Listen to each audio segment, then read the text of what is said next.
So, welcome back everyone to yet another exciting session coming up this afternoon for all of us at EduTech 2020, organized by Internet and Mobile Association of India. Without any further ado, I would like to commence with our next session. This session is a panel discussion on the topic Developing Entrepreneurial Mindset in Higher Education. For the same, I would like to firstly welcome our moderator, Ms. Juhi Garg, co-founder ED Times, Mr. Ramanan Ramanathan, Mission Director, Atal Innovation Mission,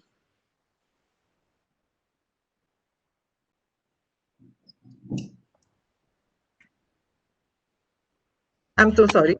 Dr. Poonam Verma, Principal, Shahid Sukhdev College of Business Studies, DU. Mr. Arjun Mohan, CEO, Education, Upgrad. Dr. Preeti Bajaj, Vice Chancellor, Gargotias University. And Mr. Pankaj Makkar, Managing Director, Bertelsmann India Investments. Thank you to all our panelists for joining in. I would now request Ms. Juhi to take over. Thank you, Garma, and thank you, panelists, for taking our time and coming together today. I'm really going to just dive into the topic right away because we've got 45 minutes and we've got an amazing panel lined up, which I'm sure all of us have like some great gems to share. We all have decent experience which we can share with the audience. So I'm not going to really set a lot of base. The topic is very self-explanatory, developing entrepreneurial mindset in higher education. My first question, and I would throw this to the entire panel so we can go one after the other. It comes from my personal experience of working with interns at ED Times when a lot of college third year, final year students asked me that, should we, whatever startup we thought of or we developed in the final year, should we work on that, give it 1 or 2 years to see if it really flies off because it showed potential in college? Or should we go for the lure of campus placement and jobs and get real world experience? That is a dichotomy I feel that a lot of college students face today. So I would love to understand what risks and benefits you see in starting up right after college in higher education tenure of yours versus really going out in the real world and understanding how things work in a job or in a corporate profile. I would invite Dr. Poonam Verma to share some thoughts on that. Yeah, hi everyone. Thank you for having this very, very exciting, topic for our panel discussion. And to address the first question, that you have raised, my personal opinion has been that it's going to be, different case-to-case basis. Now, if I generalize, we always advise our students because our college has been known for the best placements, and fortunately, we've also since last 3 years we've also set up an incubation center, and we work hand in hand with our placement cell as well as our incubation center because at the end, when you're talking about entrepreneurial mindsets, even today's recruiter is looking for entrepreneurial mindset students. They're not really looking at those traditional way in which we had been working. So, it all depends on the stage of your development. If you've been at it, at your idea since the beginning, since the first year, then, it has taken 2 years time for you to develop and to reach to a certain stage. It would be a good idea to continue with that. But a lot of times we're just toying with the idea of being an entrepreneur or having a startup. It always makes sense to, start your internship. Actually, during your 3 years, there would be 3 years of your graduation. There would be a time when you would have your 6 to 8 weeks of summer, break. And that's the time when you should get, as a student, you should get associated with some internship, with some startup. See, that's where you get, see, the whole idea of today's, scenario of the success stories that we hear about the startup is that it's an iceberg illusion. What people get out to see is only the success stories, but what goes beyond, nobody actually looks at it. And it's very easy to say, oh, I've made $1 billion, I have an investment or somebody is buying me out for such $1 billion. I mean, those figures seem very exciting, but what goes behind? And therefore, my suggestion, to the youngsters would be that if you're toying with the idea, then start your internship with some startups. Okay, work after 3 years. If you're looking for placements and you haven't yet really matured with the idea, start working in a startup before you actually get the feel of it. It's good to have, work or create companies which will generate jobs because India truly needs that. But to begin with, unless your idea has matured to a certain level, because scalability is what we really encash on. Unfortunately, we always have ideas, and then the scalability becomes a problem, and we're always struggling with those profit figures. So that's my initial perspective would be. But yes, I'm sure the others too would have their own Totally takes. makes sense because, again, an internship is also a sort of a taste of what really happens out there. Pankaj, I'd like to understand from you, when you were approached by startups that were developed during higher education times and let's say even 1 year after their college, what do you look into them? Are you confident enough to share towards these startups? Yeah, happy to answer that. Am I properly audible? Because you were not. Am I audible? Am I not audible even now? No, you Sorry. were now audible. Earlier, you were not very audible. You're perfect. Okay, great. So first of all, I do agree that whether it's entrepreneurial idea that kind of comes out of high school or out of college, you of course need to kind of pursue it when you see some kind of merit doing it. The biggest thing that we look out along with the kind of baking of an idea is the passion that a certain entrepreneur bring to the table. If you're not passionate about what you're trying to do, number one, and number two, if it's not a big enough problem which is deep enough to get solved, then it will not build itself to be a big company. So these are the two biggest things that we look at: passion and how deep the problem is.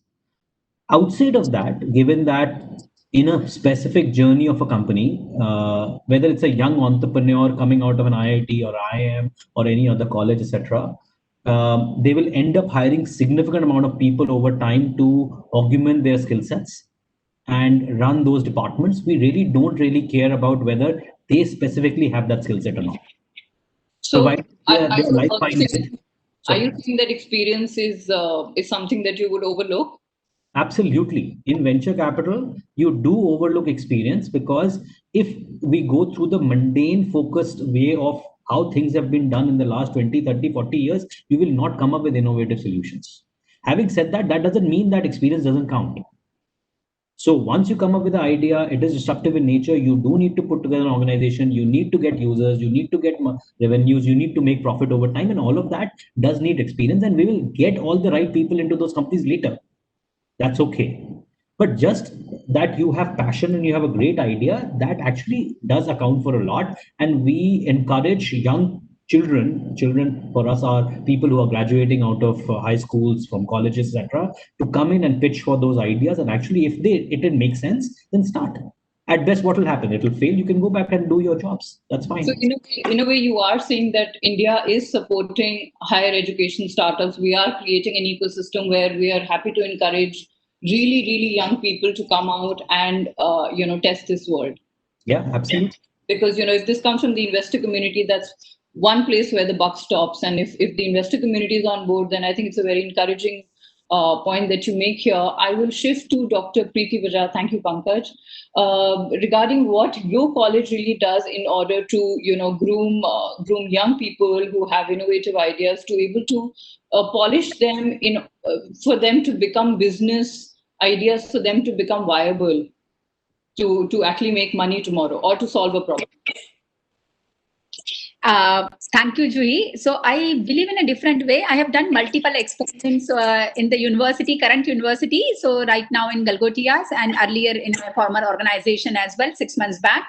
So I believe that entrepreneurship is something wherein earlier maybe few students do have, but then what is required is you need to motivate the students to think out of box. So right from first year, we have, at Galgotias, we have introduced the subject like creativity, innovation, and entrepreneurship.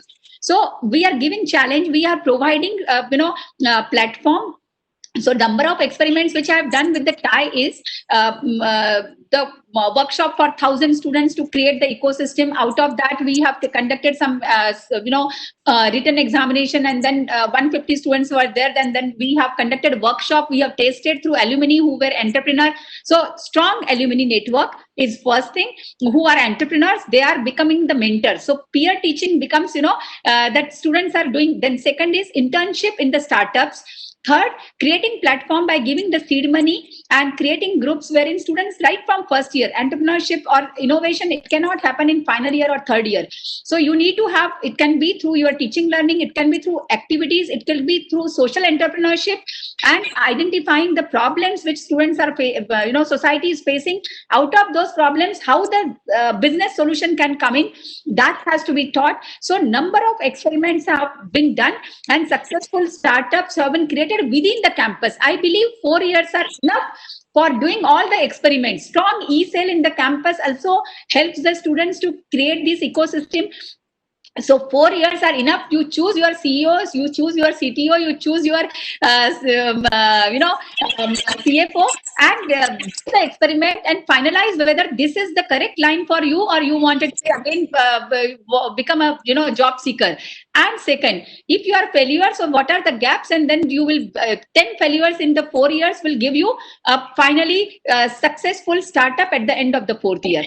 So number of these experiments, and finally I could get in Nidhi TBI grant also from DST. So innovation, I would believe it should start from first year, first day. And it has to be in every process, in your teaching learning, in your assessment and your activities and your continuous 4 years of stay. It cannot be 1 day or 1 year. That's what I think. Thank you. I think that's something that all colleges are really trying to do, and that's very encouraging. I hope and I wish that also failure management and rejection is something that is also taught to students, because like Dr. Poonam said, we're only looking at the iceberg, and there could be so many times when 99% of these startups don't really fly off. So, I hope colleges are doing enough to handle that. Arjun, I'd like to move to you. You come with two big brands to your reputation, especially Byju's and now Upgrad. You're also going to raise, I think the first time I read that you're going to be raising money. What is your experience of working with young kids who are really excited about, their vision, their idea? Do you think they're practical? Would you actually absorb them in your company, give them a job if they have a failed startup for 2 years? What is your entire idea on this topic? Yeah, so the question is very similar to what's put to everyone. So I'll just give you a little bit of background why my opinion is my opinion, and the opinion is personal. It has not to do with any of the organizations I represent or represented. So I was part of the founding founding 8 members of Byju's. And it was sort of a part-time when I was doing my job after my engineering stint. Then I did an MBA, and I did not join Byju's full-time. I joined Tata Administrative Services, right? And it's something, a decision taken, which is very inherent to the upbringing I had, because for us, majorly people who come from middle class, getting a great job in a stable company is what we have brought up to, right? But then for me, the entrepreneurship, that startup, that energy was always there. So even with Tata's, I was always working with Byju's part-time, because it was a tiny coaching center and that. And eventually I joined when we had the first fundraising. So one part I can be very, very clear, and I'll tell this to every single student whom I meet who asks me this question, is that if you have that passion in you, and you want to do this entrepreneurship or startup for the passion and not for the glamour, then you should not think about anything else. Just go plunge. When I was graduating, we lived in a country where a failure was looked down upon. Today, an entrepreneurial experience and a failed entrepreneurial experience is also a great CV point to have. So you are in a land of opportunities today. If you don't have a huge loan to pay back, you should definitely jump into entrepreneurship. There's absolutely no question in my mind, and this is what I tell everyone. But to Pankaj's point, and I don't. So we, as Upgrad as an organization, what we are trying to do is we are trying to democratize education. by trying to solve the education infrastructure problem. We know and we believe clearly that Indian education quality is one of the best in the world. The problem is infrastructure. There are only so many good colleges. The accessibility and affordability are the problems we are trying to solve by taking it online. So for us, we try to recruit as many people as possible who graduate out of our courses, which you can argue that it's not a traditional course, and it's built around the skill of a person from what skill he started and what skill he ends. So if I am looking at hiring a person, that's the only thing I look at. Does he have the right attitude? Does he have the right attitude, thought process, which will make them successful? Skill, in my opinion, can be built to a certain extent, but that attitude is what is important. So that's how I will summarize. If anyone asks me this question, I would say, without any doubt, take a plunge. What is 2 years in your life? Not bad, not bad. I think a lot of students in the audience should be feeling encouraged and should also feel that tomorrow, 1% chance their startup doesn't work, they're going to come to Arjun and say, give me a job. And Arjun is going to be very open to it. I'll take an interview, then we'll see. We're going to hold you to that. I'll move to Dr. Poonam and understand that what scope or what opportunities do you see in formal education in entrepreneurship? We understand there are just very few colleges which offer, I think, a degree in entrepreneurship. But right now, what is happening is we see e-cells, the entrepreneurship cells. Now, that's not really a formal degree in trying to be an entrepreneur. Do you, in the future, let's say 3-4 years down the line, see that formalizing a bit?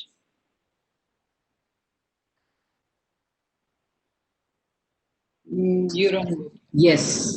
When we talk about formal education and we talk about entrepreneurship, entrepreneurship is a mindset. Let's have that clarity first. And while you link that with the formal education, you would see the best of the startups or the best of the companies. You look at whether Facebook, Google, all these have been the dropouts. Some of them have been the dropouts who've been the most successful ones. So if you want to truly link entrepreneurship with formal education, going by the regression analysis, you may not be truly successful. But truly, what's really important for formal education to incorporate this idea of this concept of entrepreneurship is that it is not the risk takers. It is more important to manage the risk. So if the formal education has to come in, which is truly lacking in today's kind of a setup, but if I have to nurture the entrepreneurial mindset, then what is most important is that number one, in our education system, which to a larger extent our new education policy is going to be addressing, is that you are giving them choices.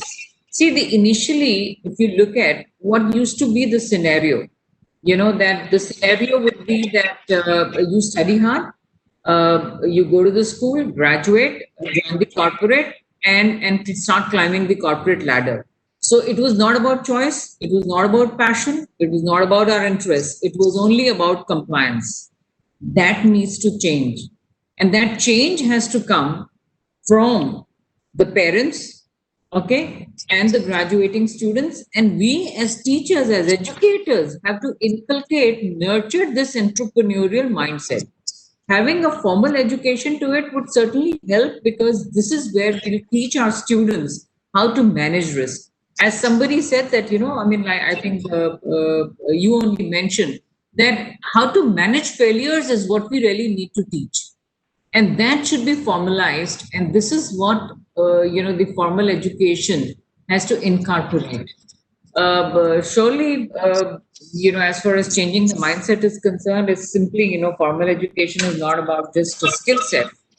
It has to be a behavioral change. It has to be an attitude that needs to change. I mean, you cannot teach passion. It has to come.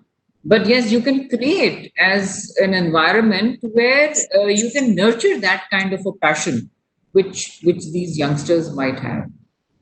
Thank you. I couldn't agree more. I'll ask Dr. Preeti the same question. I think it starts from college, it starts from education.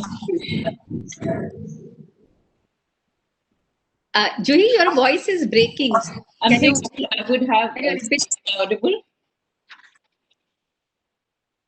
I'm audible now. Dr. Preeti, my Yes. question would be the same to you. What role or what opportunities do you see in formalizing entrepreneurship as a career?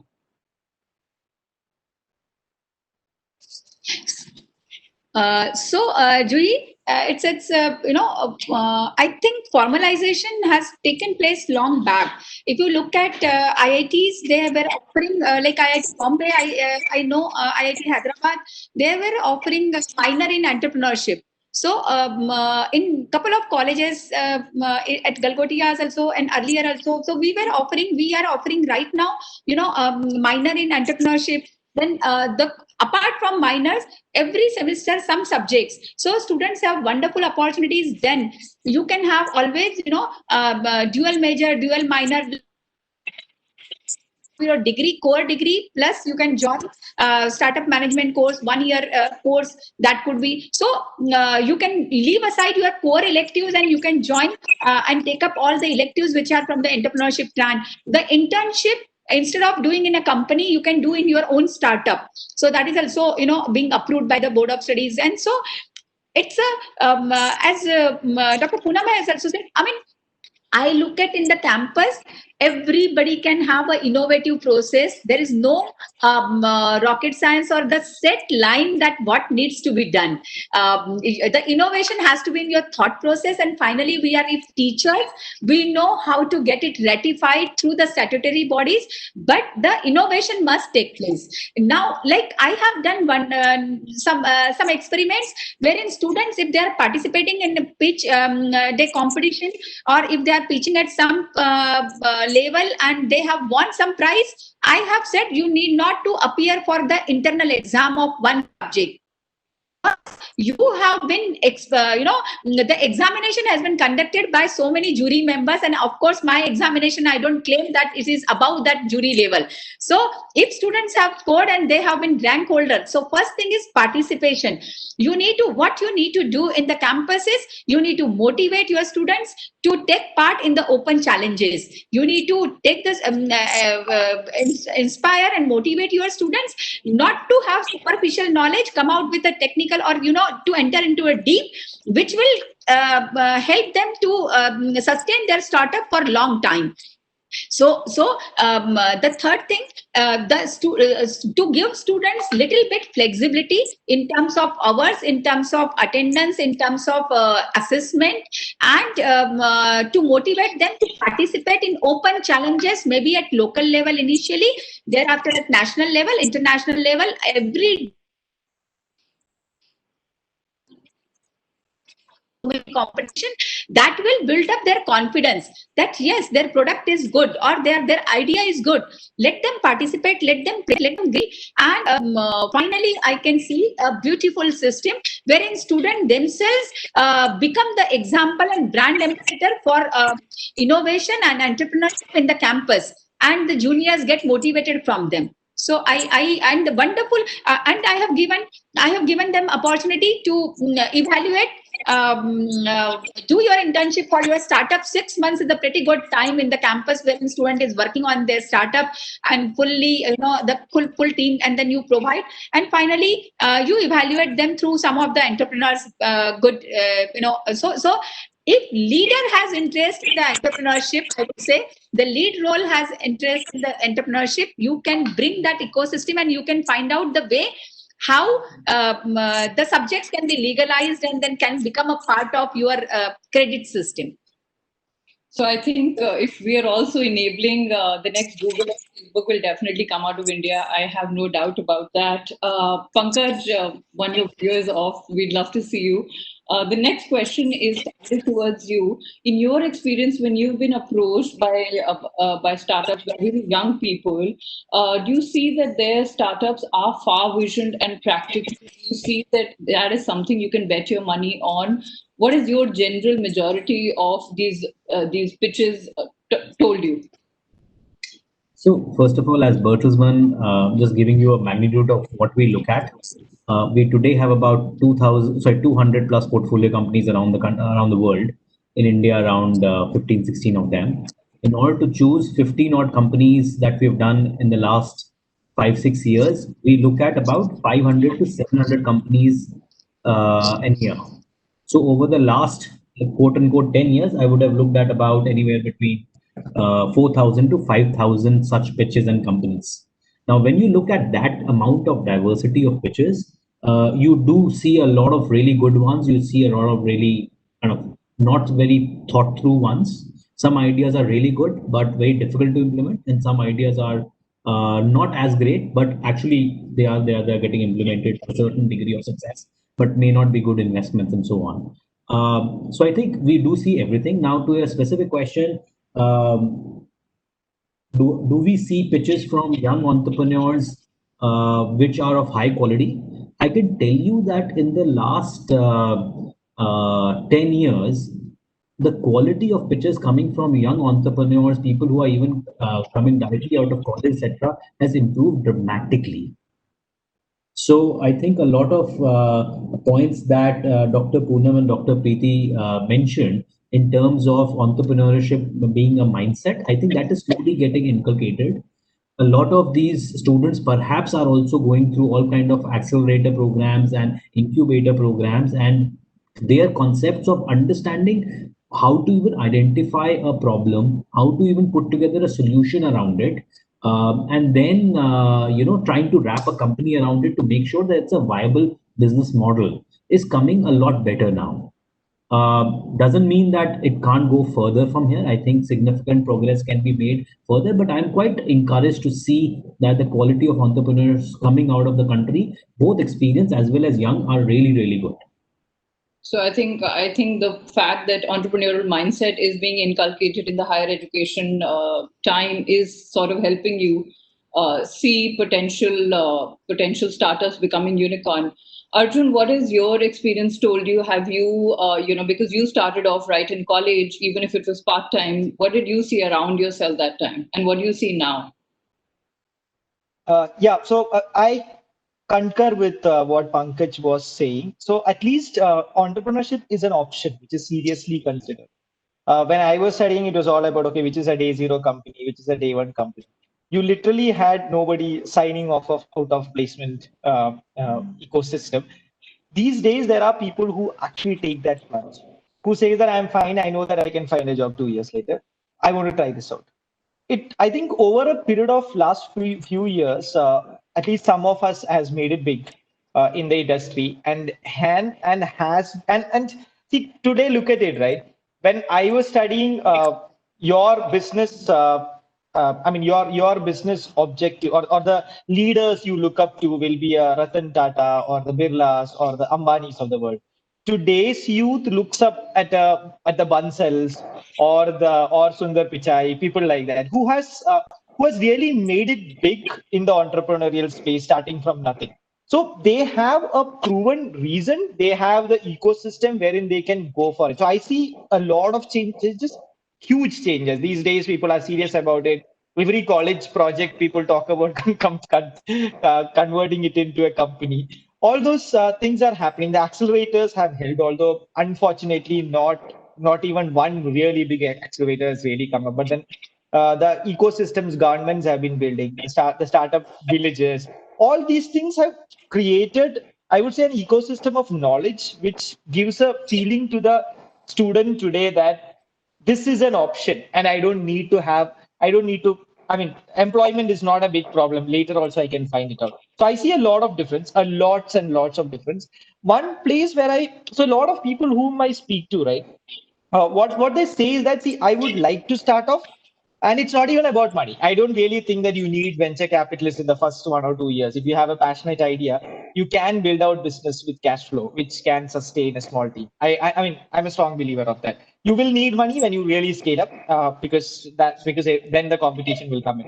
The biggest problem I see with these entrepreneurs or these kids coming out of good colleges today is that most of them do their education after taking a huge education loan. And the payback of this loan starts immediately after the education is over. So a lot of these kids are also forced to take a job because they need to pay this out. And once you're in a job, right, then it's a mad race, right? Then the cost of leaving goes on and on and on. So, one part which colleges can look at or entrepreneurs can look at is creating funds which can really finance these kids who has a brilliant idea rather than financing their projects or the ventures in the beginning. But yeah, to answer the question holistically, I see huge difference. This is not the world I studied in. It's a completely different ecosystem today. Interesting. Pankaj, my question will be back to you, which is sort of an extension of this. So today, as an investor, what are you seeing? Are you wanting profitability or are you wanting scale? I know the best answer would be I want both, which would be super ideal. But especially in pandemic times and when we are hearing from WHO that these are to stay, it's not just the first pandemic which is going to come and go. If you're going to be dealing with such challenging times, what exactly is the number one requirement for you, scale or profitability? I think you answered it very well. I don't need to do that. The answer is both, but actually that depends on the business model. And we keep telling entrepreneurs that, look, if there's a business model where you get an inherent strategic advantage of by being highly scalable, or you've reached a certain scale after which you will, let's say, be very defensible, then don't focus too much on profitability, reach that scale so that nobody else takes that market position. But in other businesses where reaching a higher scale doesn't lead to significant defensibility, then you better become profitable. Very common sense, honestly. There's nothing, no major scientific logic behind it. It's very simple common sense. So, for example, if you were to be a streaming platform or an OTT platform where you have more number of users, you can put a lot more content on it. And because you are putting more content on it, more users come in and hence a loop kind of falls in. We want critical mass of users to come into such platforms, right? We don't really care whether it's profitable at that point or not. Reach that critical user so that you can get the flywheel going. Similarly, in some of the e-commerce companies, we see this behavior. In mobility, we see this behavior. But at the end of the day, if on the other side you are a business, for example, into a certain extent, edtech businesses, education technology businesses, where such flywheels are not there, we will ask the companies to become profitable faster, because no point of burning money to reach higher scale when you're not reaching any strategic objective. But tell me if I'm wrong, did this trend change a bit towards profitability where, equity burn was not really looked upon? And I think there was some correction in the past 2-3 years. Yes, there has been. A lot of people thought that just by raising higher scale, irrespective of profitability, would give higher valuations to their companies. There has been a significant correction in that trend where now strategically, if it makes sense for you to scale, you scale. Otherwise, you scale in a profitable. Arjun, advice. What are your 2 cents? Pankaj, that's cool. See, this is I think Pankaj answered it right. All the stories we hear about, right? This startups burning too much of money, all these things.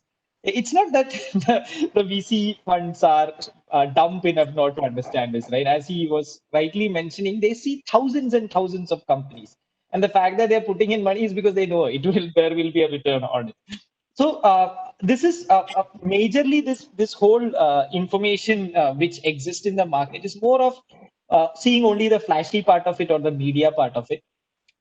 Companies need to invest to reach that scale where they protect their territory. The issue we have been always facing in India has been that whatever money you spend, and people have been doing it, whether the Ubers of the world, Olas of the world, Swiggies of the world, Zomatos of the world, building a brand commitment or a real stickiness to the brand where the customers will come back later without an advertisement has been very, very tough. So that's why the burning continues on and on and on. It's not that it was not thought through initially. So that's why, and when it continued for many, many years, and when the capital became constrained, people started talking about profitability. People have realized it now. The metrics are really looked at. There is no, although there's a lot of money in the market, it's not a mad rush. People really want to put money into companies which have the right unit economics to it. So I don't really want to say it is scale or profitability. At different stages in an organization's journey, each of this is important. And it's all about understanding where you are and what direction you're moving and then taking those corrective actions at the right time. So, Dr. Poonam and Dr. Preeti, is this a conversation that students have in their e-cells? Is this something that you talk about in your colleges? Is it something that you encourage them to think about? Because as we hear from Arjun and Pankaj, these are very, very important parameters.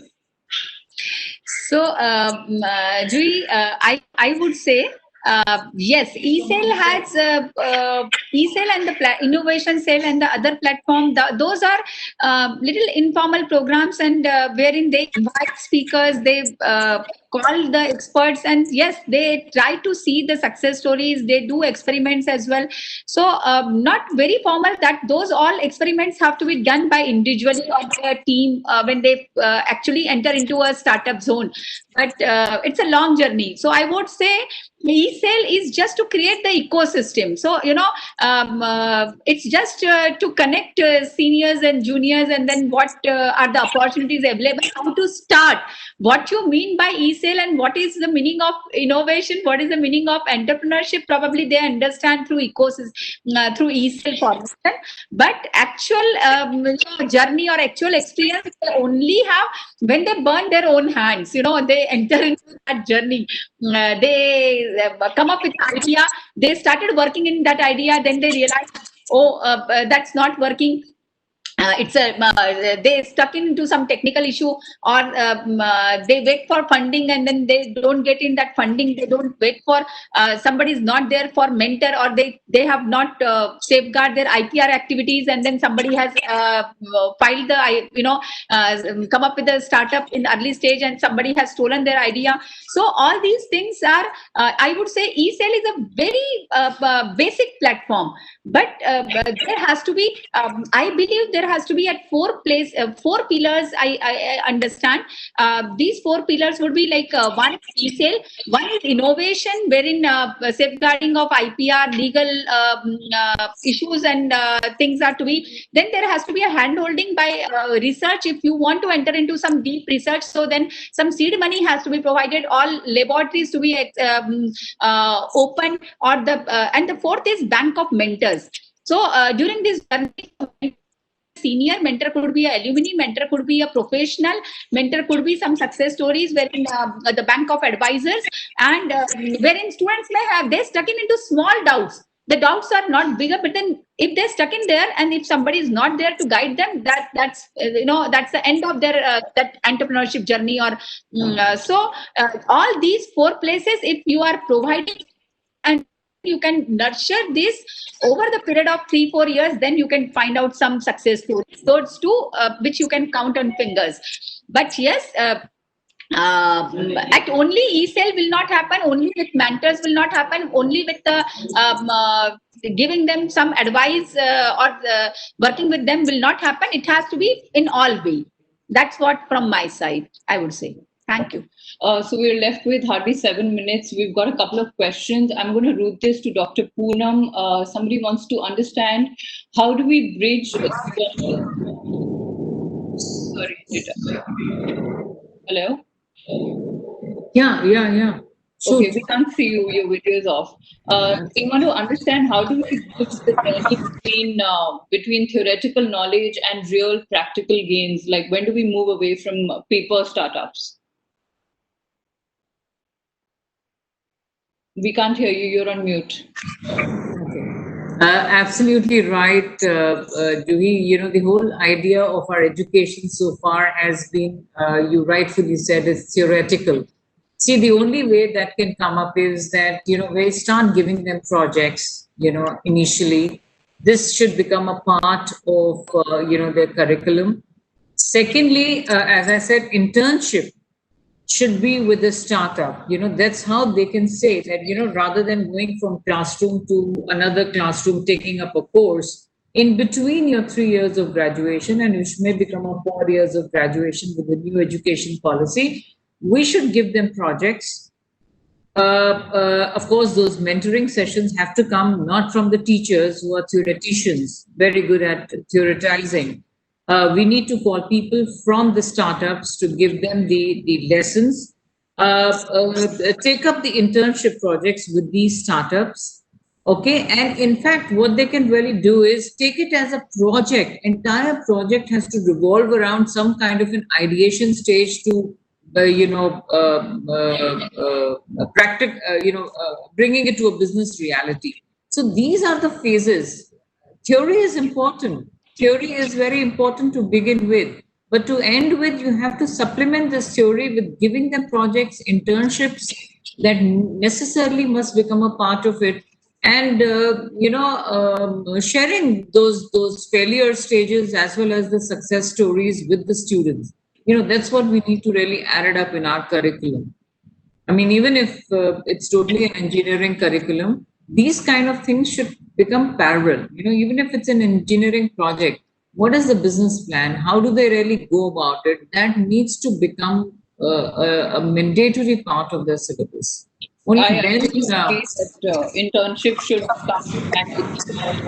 I personally feel that too. So the last 5 minutes, I'm going to go around all of us, and I want to know one or two tips you'd like to give our students on how they could move from theoretical knowledge to practical venture of a startup. We'd start with Pankaj. What would you advise students in higher education who want to take up startups?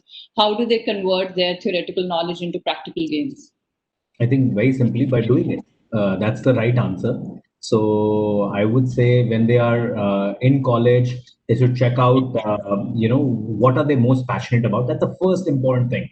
Figure out what you're extremely passionate about. Figure out if there's a problem statement there. Figure out what the answer could be. Doesn't matter whether it will lead to a big company, small company, whether it will be sustainable after 2, 3 years or not. Just follow your passion, follow a problem statement, figure out a solution.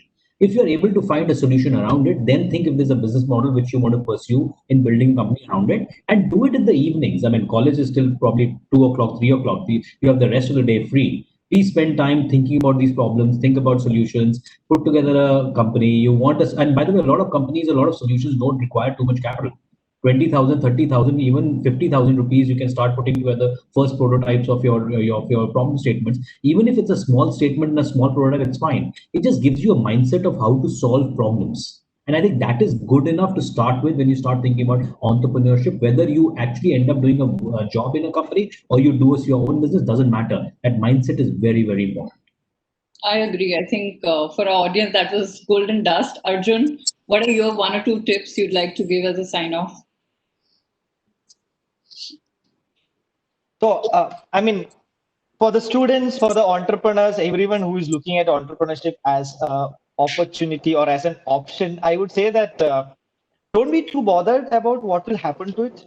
If you really have the passion and if you think that you'll be happy doing it, you will be able, I mean, you will feel after 18 hours of work on it, still energetic. You will be excited about waking up the next day. Go do it. Even if it fails, that 2 years will make you a new person. It will make you ready to face any challenge in your life. So I mean, you won't call it, I won't call it as an advice. That's what I did. And that's what keeps me awake every night. So I mean, if you want to take it as an advice, take it, but that's 2 drops of wisdom from me. Thank you. So that's very helpful. Thank you, Arjun, coming from one of the most respected startups today. Dr. Preeti, what is your one sign-off advice? I would again say always to have out of box thinking, and if we are able to do that and not to sell with what others are trying to convince us. So if you follow what it first comes to you, and if you think out of box, then it's all yours. I mean, whether it goes with entrepreneurship, whether it goes with innovation, whether it goes with a placement or anything. So you need to be innovative in your thought process. So change your mindset, and every day has to be a learning day. That's always I say. So you never know. It need not to be. You need to meet entrepreneurs only to have a first generation entrepreneur, but you have to learn every day. So that's my quote for the day. Okay, thank you, Dr. Poonam. I would not agree with all my 3 panelists, Pankaj, Arjun, Preeti, all said the right thing. The only thing I just need to remind these youngsters, the students, are that, the entrepreneurs stand out because they don't wait for their turn. They don't wait for an opportunity. They don't hope to be called on, or they don't even expect an instruction manual. They are self-starters. So get going, as Pankaj rightfully said, plunge into it. And of course, you write your own rules and become the self-managers. Now, these are few of the things that's how the entrepreneurs stand out. So if you wish to be one, just join the bandwagon. That's all I would say. Thank you. Thank you, Dr. Poonam. Thank you, Dr. Preeti, Arjun, Pankaj. I thoroughly enjoyed this conversation. I hope you did too. And I hope our audience has something to take back from it. Over to you, Garima. Thank you so much, Dee. Thank you to all our panelists for being a part of this session, taking out time and coming here today. Thank you to our audience for keeping this session very engaging. We will shortly see you for another session, which will be coming up in a while. Thank you.